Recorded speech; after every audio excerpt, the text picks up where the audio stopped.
Hey, this is Pastor Michael Urisha, and I want to invite you to hit that like and subscribe button and drop us a comment if you will. Don't forget to hit the notification bell so you receive all of our updates. God bless you. Come on, let's get to the word. At this, the administrators and the satraps tried to find grounds for charges against Daniel in his conduct of government affairs. There's a spirit of jealousy there, y'all. But they were unable to do so. They could find no corruption in him.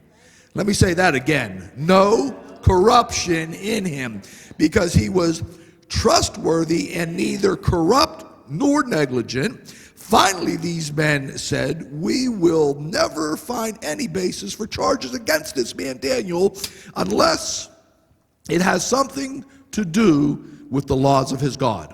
All right, let's move on. Could you imagine today placing any politician, I don't care if they're Democrat or Republican, placing any politician under this kind of scrutiny with over 50 years of political service, navigating life through a cesspool environment, come on, how many of you know what I'm talking about here, and find nothing wrong with his brother? There was no mistress. They couldn't pull up a YouTube with a racial slur on it. There was no pay for play, no fraudulent expense account. Every dollar was accounted for. Here's a question for you. How is it possible that United States congressmen and congresswomen earn about $140,000, $150,000 a year, and just after 10 or 20 years, they're worth $50 or $60 million? How is that possible? Just saying. They know somebody.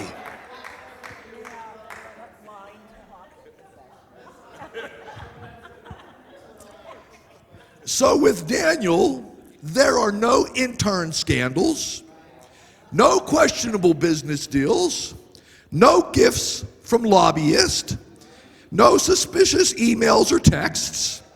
Not even an accusation from his staff. Come on, y'all hear what I'm talking about here. Simply put, there were no skeletons in Daniel's closet. None. His enemies examined his life through and through and through and found nothing to attack him, so they had to try to fabricate him. I'm talking about an excellent spirit. Come on, church, and give our God a hand.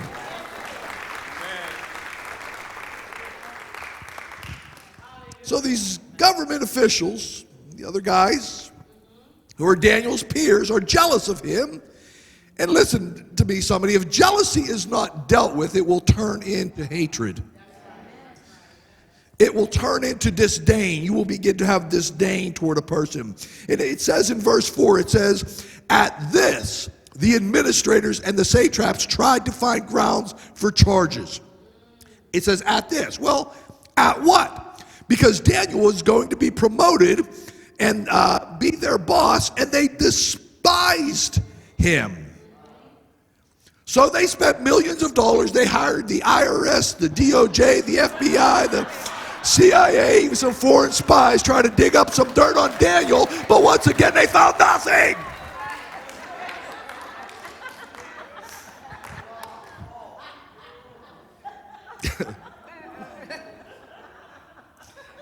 They said, we will never find anything wrong unless it has to do with his faith. Because we know how his faith is in his God, and it supersedes everything in his life. Oh, I'm talking to somebody this morning.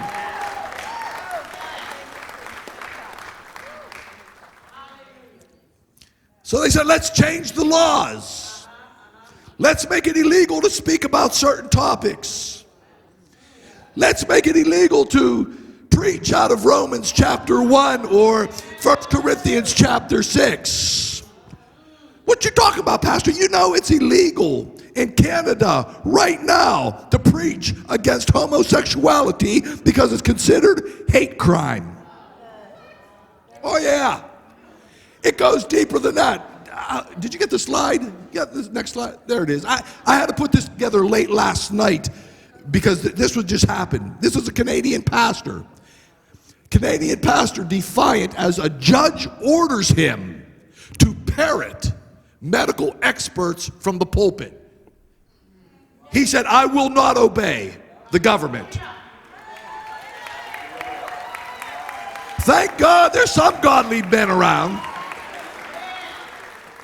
What they want him to do, if you go read the article, before every sermon, they want him to give the opinion, you all hearing me, of the majority of the doctors in Canada about wearing a mask and about the vaccine and about social distancing. They're forcing him. Honey, I'm not talking about China.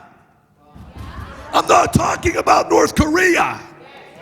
I'm not talking about Iran. I'm talking about our neighbor to the north, Canada, a free Western nation. Honey, listen, it's seeping its way into the United States of America.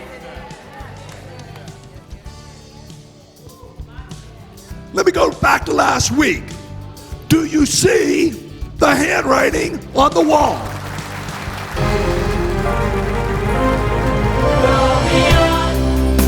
To every nation, to every generation, to all creation, to proclaim the gospel.